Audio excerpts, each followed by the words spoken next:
नमस्कार, तेज हरियाणा के स्पेशल सिरसा के कोरोना अपडेट में आपका स्वागत है। मैं उम्मीद करूंगा दोस्तों आप सब लोग ठीक होंगे और आपके गांव में भी हालात पहले से अच्छे जरूर हुए होंगे। एक गुजारिश है, यदि आप सिरसा से हैं और अभी तक आपने अपने चाहते तेज हरियाणा को सब्सक्राइब नहीं किया तो सब्सक्राइब प्लीज़ ज़रूर करें और वीडियो में एंड तक ज़रूर बने रहिएगा।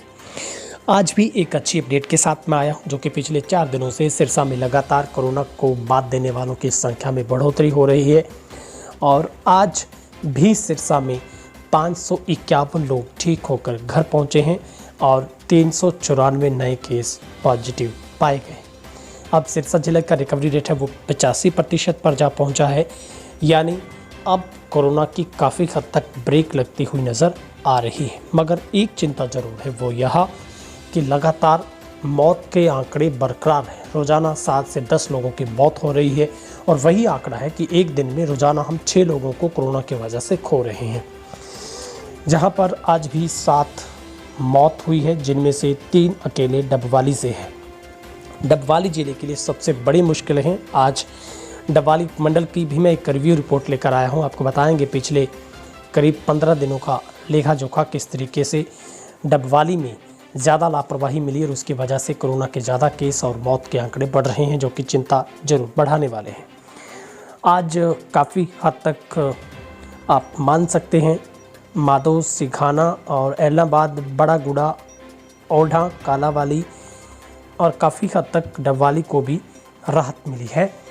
और इसके अलावा कुल मृतकों की जो संख्या वो 326 पर पहुंची है और सिरसा अर्बन को भी बहुत बड़ी राहत मिली है कि आज वहां पर 142 केस महज मिले हैं। सिरसा जिला में कुल 2647 लोग होम आइसोलेट हैं, जिनका इलाज घर पर ही अभी तक जारी है। आज चोपटा से 44 केस मिले हैं, रानिया से 36, चौटाला ब्लॉक से 49, बड़ागुड़ा से 31, ओढ़ा से 17, कालावाली से 10, माधो से घाना से 19, एलनाबाद से 23 और इसके अलावा डबवाली से आज 23 केस पॉजिटिव पाए गए हैं। तो ये आज पूरा आंकड़ा है वो ये जो मैंने बताया है वो रहा है। अब हम चलते हैं आखिर जो 7 मौतें हुई हैं वो कहां कहां से हुई है। और आज भी महिलाओं की संख्या हमेशा की तरह उसी अनुपात में है। 72 वर्षीय महिला नहराना सिरसा से है, 91 वर्षीय पुरुष सिकंदरपुर सिरसा से, 59 वर्षीय पुरुष खारिया सिरसा से और 87 वर्षीय पुरुष डबवाली से, 41 वर्षीय महिला ये भी वार्ड नंबर 24 सिरसा से, 84 वर्षीय पुरुष डबवाली से, 80 वर्षीय महिला डबवाली से।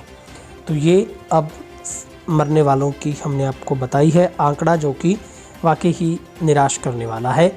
और कुल 2359 लोगों के सैंपल लिए गए थे, अभी तक भी 513 की रिपोर्ट का आना बाकी है। अब हम आपको ले चलते हैं डबवाली। आज हम स्पेशली फोकस करेंगे आखिर डबवाली में किस तरीके के हालात हैं और किस तरीके से कितनी लापरवाही कितने दिनों में देखी गई है। ख़ास तौर पर आप देखेंगे मई के 2 हफ्तों का वक्त, इसमें 34 मौतें अकेले डबवाली अर्बन में हुई हैं।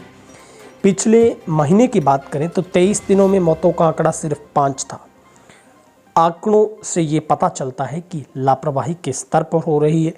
18 दिनों में पुलिस ने बिना मास्क घूमने वाले 430 लोगों को पकड़ा है, यानी उनके चालान काटे हैं और उसके बावजूद भी लोग नहीं मान रहे हैं। लेकिन अब आंकड़ा वाकई ही मुश्किल में डालने वाला है, जो कि सिरसा के डबवाली के लिहाज से अच्छी खबर नहीं है।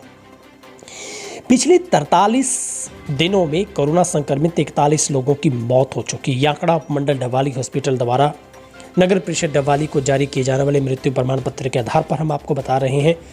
स्वास्थ्य विभाग की रिपोर्ट की माने तो नगर परिषद ने उपरोक्त का अंतिम संस्कार स्वर्ग भूमि में किया।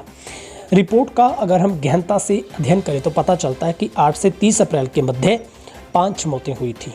शहर डबवाली के लिए मई माह सबसे एक भयानक दिनों के तौर पर ये मई का महीना जो रहा है, 3 से 20 मई और आज भी अगर आप देखें तो 3 बनती है, तो इसमें 15 दिनों में अगर आप मानेंगे तो 36 और 3 39 मौत हो चुकी है, जो कि एक अपने आप में भयानक आंकड़ा है। मृतकों में आप कह सकते हैं कि 20 महिलाएं हैं, बाकी पुरुष हैं। मुख्य बात यह है कि मृतकों में 23 वर्षीय युवक से लेकर 80 वर्षीय के बुजुर्ग लोग शामिल हैं। आप दिवाली में देखेंगे, मई में देखते हैं अगर हम, तो 12 मई को 4 मौतें हुई थी, 14 मई को 5 हुई थी, 19 मई को 4, 20 मई को 5, आज भी 3 हैं। और चालान काटने की भी बहुत बड़ी रफ्तार पुलिस ने मई में आगे बढ़ाई है। 19 मई को 21 चालान काटे गए, सबसे ज़्यादा 14 मई को 57 काटे गए, उससे पहले 29 5 मई को थे। यानी पुलिस ने भी काफ़ी हद तक प्रयास किए लोगों को मनाने के, लेकिन नहीं सुधर पा रहे। बाकी तस्वीरें दिवाली से भी ऐसे निकली थी कि वैक्सीनेशन जो कैंप लगते हैं वहाँ पर भी हाहाकार होता है। निश्चित तौर पर लाइनों में जो लोग लगते हैं, बड़ी लापरवाही वहाँ पर बरती जाती है और लापरवाही वहाँ पर देखने को मिलती है। ऐसे में अब स्वास्थ्य विभाग की तरफ से कहा गया है कि आप नियमों को अपनाकर ही बचाव कर सकते हैं। फेस मास्क पहनना अनिवार्य करें, सामाजिक शारीरिक दूरी का ख्याल रखें। छोटी छोटी बातों को ध्यान में रखकर हम कोरोना को मात दे सकते हैं। मगर अब शमशान भूमियों में भी जगह कम पड़ गई है, लेकिन सरकारी आंकड़े बेहद कम होते हैं और दूसरे जो रियल में गांव या फिर किसी भी देहात के आंकड़े हैं वो अपने आप में काफ़ी हैरत में डालने वाले होते हैं कि लगातार हरियाणा में जो मौतें हैं वो हो रही हैं। तो ऐसे में आप सभी से मेरी यही एक गुजारिश रहेगी, आप जितना हो सके घर पर रहिए, अपने बच्चों का, बुजुर्गों का ख्याल रखिए। और अब एक नई रीत चली है, वो ये कि हरियाणा के कई गांव में लॉकडाउन का बहिष्कार कर दिया गया। मैं लगातार आपकी राय जानना चाह रहा हूं कि आपको क्या लगता है, क्या ये सही फैसला ऐसे वक्त में है? क्या ये वाकई ही एक तरीके से बड़ी मुश्किलें जो पैदा हो सकती हैं? एक और अपडेट है, बीपीएल परिवारों के कोरोना मरीजों का अब खर्च सरकार उठाएगी। आयुष्मान योजना में शामिल लोगों को लाभ है वो नहीं मिलेगा। हरियाणा में बीपीएल परिवार को सरकार बड़ी राहत देने जा रही है। बीपीएल परिवार के कोरोना मरीजों के उपचार का सारा खर्च गठबंधन सरकार उठाएगी। पहले जो बीपीएल परिवार के मरीजों को 35,000 तक की वित्तीय सहायता देने की घोषणा की गई थी। मुख्यमंत्री ने कोरोना की स्थिति पर प्रशासनिक सचिवों और सभी डीसी के साथ समीक्षा बैठक में ये जानकारी दी। ब्लैक फंगस बीमारी के उपचार के लिए हर मेडिकल कॉलेज में कम से कम 20 बेड रिजर्व रखे जाएं। गांव में डोर टू डोर दौरा करने वाली टीमों में शामिल सदस्यों का प्राथमिकता से टीकाकरण करें और कोविड के बाद होने वाली समस्याओं से समाधान के लिए विशेष क्लिनिक है वो बनाए जाएंगे।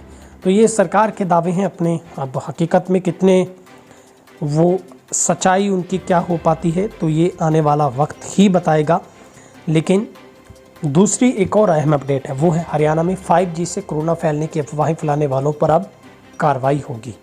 अब इस बात में कितना सच है कि क्या वाकई ही जो महामारी है वो 5G की वजह से फैल रही है? कोरोना से बचाव का एकमात्र उपाय 2 गज की शारीरिक दूरी, मुंह पर मास्क, नियमित रूप से हाथों को सफाई है। उलट कुछ लोग महामारी की दूसरी लहर के लिए मोबाइल नेटवर्क 5G को जिम्मेवार ठहराते हैं, इंटरनेट मीडिया पर दुष्प्रचार करते हैं। ऐसे लोगों पर सख्त कार्रवाई होगी। मुख्य सचिव विजय वर्धन ने सभी डिस्ट्रिक्ट मजिस्ट्रेट और पुलिस अधीक्षकों से कहा है, अफवाह फैलाने वालों पर कार्रवाई कर टेलीकॉम इंफ्रास्ट्रक्चर की सुरक्षा सुनिश्चित की जाए। तो ये भी एक अहम अपडेट हमने आपको दी है। आज ओवरऑल सिरसा के रिव्यू चौथे दिन भी अच्छी अपडेट ये रही कि लगातार रिकवरी रेट में सुधार, लोग जीत हासिल कर पा रहे हैं। बस आप इम्तिहान के साथ थोड़ा वक्त का इंतज़ार करें, बुरा वक्त गुजर जाएगा। अगर दिन वो नहीं रहे तो ये भी नहीं रहेंगे, अच्छा वक्त आएगा। हम सब होप्स करते हैं आप सब लोग खुश रहें, डरे नहीं, घबराए नहीं, डट कर लोगों को समझाते रहें, मुकाबला कीजिए।